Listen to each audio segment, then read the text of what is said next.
Olá, meus amigos e amigas, sejam bem-vindos a mais um vídeo do canal do YouTube da Pneumoteca.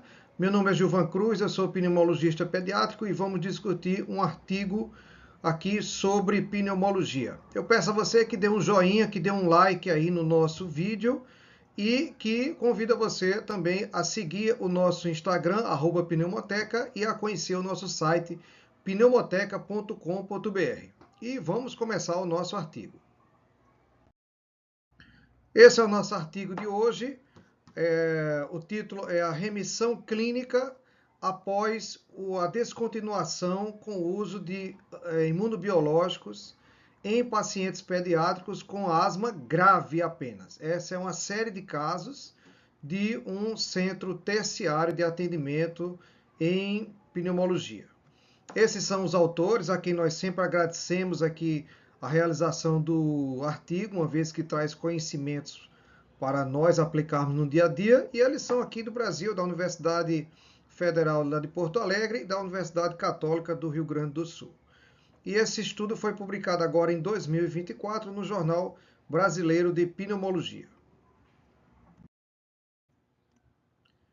Então, na introdução do artigo, os autores relatam que a asma é uma doença crônica, heterogênea, e que apresenta diferentes graus de inflamação pulmonar. Então, vão pacientes que vão ter um grau de inflamação maior, outros de inflamação menor. Consequentemente, vão ter pacientes com sintomatologias mais graves e outros com sintomatologias mais leves, a depender do grau de inflamação que esse paciente apresenta. E que existem diferentes passos no tratamento profilático desses pacientes. Os corticoides inalados, que são as principais medicações, mas pode-se usar também os beta-2 de longa duração, os antileucotrienos e os antimuscarínicos também como arma nesse tratamento profilático. E uma última opção seria o anti-IgE, na verdade os imunobiológicos. Dentre eles, o anti-IgE. O anti-IgE ele foi o primeiro imunobiológico aprovado para tratamento de asma grave no Brasil. É uma medicação de alto custo, muito difícil o paciente adquirir essa medicação, fazer a aquisição. É o SUS que fornece essa medicação, mas para pacientes específicos, pacientes com asma grave.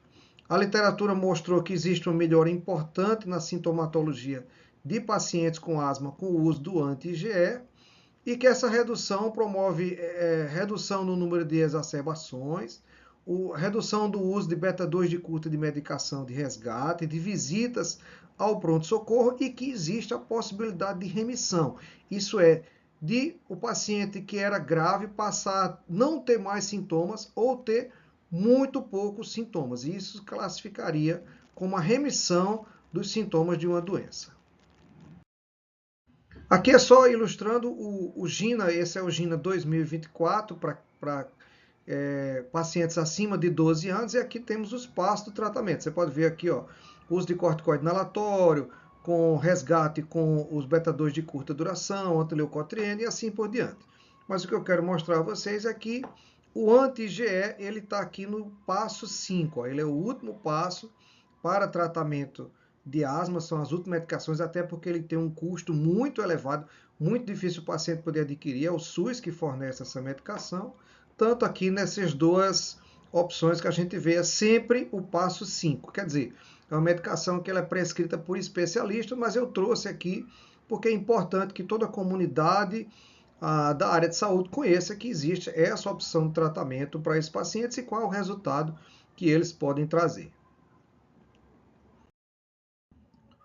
Muito bem, então os objetivos dos autores foram descrever as características e o curso da remissão clínica após a descontinuação da terapia com o omalizumab. Quer dizer, se depois que ele suspende o omalizumab, o paciente ele apresenta remissão clínica ou não.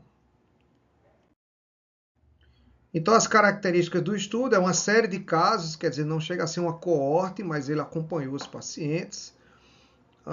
Ele fez uma seleção de pacientes, foram 8 pacientes do centro, entre 14 a 21 anos, com segmento nesses centros terciários.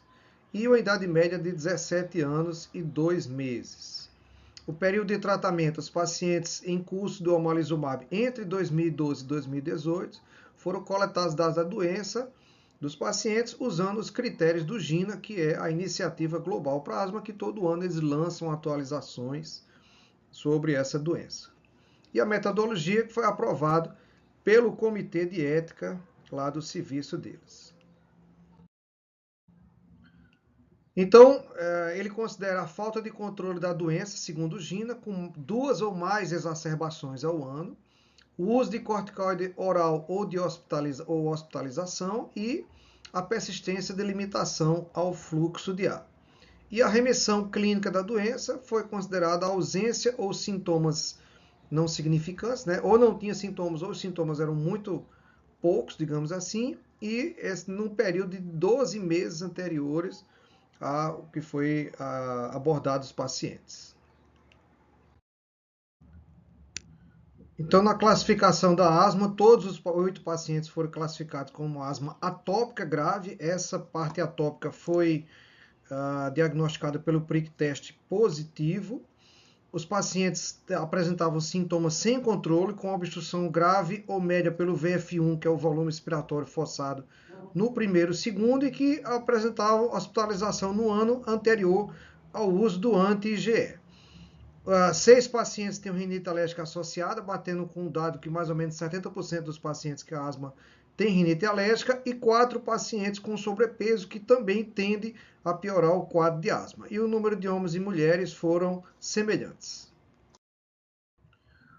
Muito bem, então vamos ver os pacientes um a um, e esse slide deu muito trabalho, você preste atenção aí que a gente vai mostrar um a um como foi a evolução dos casos. Então esse é o primeiro paciente. Olha só aqui, a gente acompanhando aqui o uso de omalizumab, essa linha azul sem tratamento. Aqui ó, o ponto azul quando tinha descontinuidade e o corticoide inalatório ao traçilhado aqui. O D é sem controle, PD controle parcial e CD controlado. Então o primeiro paciente começou a usar em 2015, um ano ele usou, usando corticoide inalatório, teve o controle da doença e ele, até aqui o final do estudo, que era 2022, ele teve controle total da doença, ele teve remissão da doença. No caso 2, ele utilizou o omalizumab durante 3 anos, 2016 a 2019, cessou e hoje, até 2022, ele não usa e houve controle da doença, quer dizer, houve remissão, considerando aqui no último ano ele teve quase nenhum sintoma ou nenhuma exacerbação. O terceiro caso iniciou também em 2015, sem controle da doença, usou a medicação até 2018, junto com o corticoide inalatório, e nos últimos anos deixou, até quando foi coletado o dado, de utilizar a medicação. Então, paciente sobre remissão da doença. Então, conseguiu aqui. Mas aí, em alguns pacientes não foram, então a situação não foi tão feliz aqui. Esse paciente estava sem controle, utilizou a medicação durante 5 anos, 2013 a 2018, e até o momento da coleta, usou com corticoide inalatório e ele estava sem controle da doença. O caso 5, iniciou a medicação em 2013, usou até 2018 e não teve controle da doença. Cessou o uso da medicação e manteve com corticoide inalatório e no momento aqui final não havia controle da doença. O paciente número 6 iniciou em 2012, parou a medicação com controle parcial depois de 3 anos e após 7 anos ele não tem o controle da doença usando o corticoide inalatório. Esse outro paciente iniciou sem controle, obteve o controle da doença, foi suspensa a medicação, usou 3 anos, né? Foi suspensa a medicação e ele, no final aqui, sem o uso apenas de corticoide inalatório, ele está sem controle da doença. O último paciente iniciou sem controle, atingiu o controle da doença usando o omalizumab e até o final aqui da pesquisa ele ainda usava o omalizumab em controle da doença. Então esses foram todos os pacientes que ativaram no estudo. Bom, o que é que ele verificou, né, os autores? O tempo médio de omalizumab foi de 46 meses, quer dizer, mais de 2 anos, quase 4 anos do uso da medicação, né? Um paciente não conseguiu melhora, que foi esse paciente número 5 aqui, com o uso do omalizumab. Veja como a asma é uma doença difícil. Mesmo usando anti-IgE, o paciente não conseguiu o controle da doença. Por isso que ela é muito heterogênea, né? Mas, de toda maneira, houve uma redução importante das internações hospitalares, redução da dose de corticoides inalatórios para os pacientes e redução dos sintomas de uma maneira geral com o uso do omalizumab. Verificou que 4 de 7 pacientes apresentaram asma não controlada durante o follow-up, foram esses 4 aqui, olha, eles não tiveram o controle. A função pulmonar ela não se alterou com o uso do omalizumab em termos de VF1 e de difenor, relação VF1-CVF. Não houve tanta mudança assim, porém, esse não é o mais importante, ele relata isso no artigo, na discussão, que isso não é o mais importante é a melhora clínica. Mas 3 pacientes tiveram remissão clínica após 4 a 6 anos do omalizumab, que foram esses 3 primeiros aqui. Isso é uma vitória muito grande, porque eram pacientes com asma grave que deixaram de ter sintomas, né? Dos 4 pacientes sem remissão, nenhum voltou a apresentar o fenótipo grave. Quer dizer, desses 4 aqui que tinham asma grave, ainda tem um sintoma não controlado, mas não é mais asma grave. E não houve efeitos colaterais, foi uma medicação que foi feita com segurança durante toda a evolução. Então, na discussão, os autores evidenciam que um estudo prévio com 35 crianças usando o omalizumab mostrou uma manutenção do controle dos sintomas depois que foi retirado o omalizumab da sua prescrição, mas que 22% retornaram o uso por pioras dos sintomas posteriormente. Outras 2 cohortes com crianças mostraram que houve uma remissão após longo prazo, 27% no estudo, 33% no outro estudo. Lembrando que isso é uma vitória muito grande, uma vez que de asma grave para não ter mais sintomas é uma distância muito grande e o omalizumab foi capaz de fazer isso daí. Não quer dizer que o paciente ficou em cura, apenas que existe um controle adequado da doença. E nas conclusões, os autores falam que o omalizumab é capaz de promover remissão dos sintomas da asma a longo prazo, com uso prolongado, mas que pode ocorrer essa remissão, e que a remissão da doença é um dos mais importantes objetivos do tratamento, não só da asma, como de qualquer outra doença crônica, principalmente quando existem fenótipos graves. Mais uma vez, né, você ter um paciente que tem uma apresentação grave da doença e ele passar a ter praticamente não ter sintomas ou pouquíssimos sintomas é uma vitória muito grande. E que pode-se conseguir a remissão com o uso de omalizumab em pacientes com asma em torno de 50% dos casos e nos outros que não se conseguiu a remissão, mas que haja redução dos sintomas da asma. Muito bem, o mais importante é isso aqui, é onde aplicar isso aqui na clínica do nosso dia a dia. A gente sabe que o uso do omalizumab ele recai realmente para especialistas, mas mais uma vez eu insisto aqui, é importante que todas as pessoas que lidam com pacientes com asma conheçam essa opção terapêutica e que saibam dos benefícios que ela pode trazer.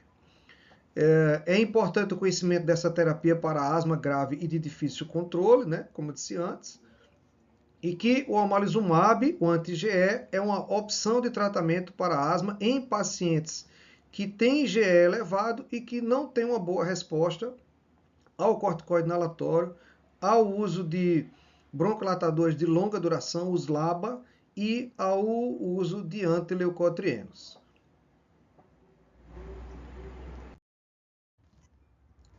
Muito bem, então chegamos ao fim de mais um vídeo do canal do YouTube da Pneumoteca. Espero que você tenha gostado e que essas informações sejam úteis para o seu dia a dia.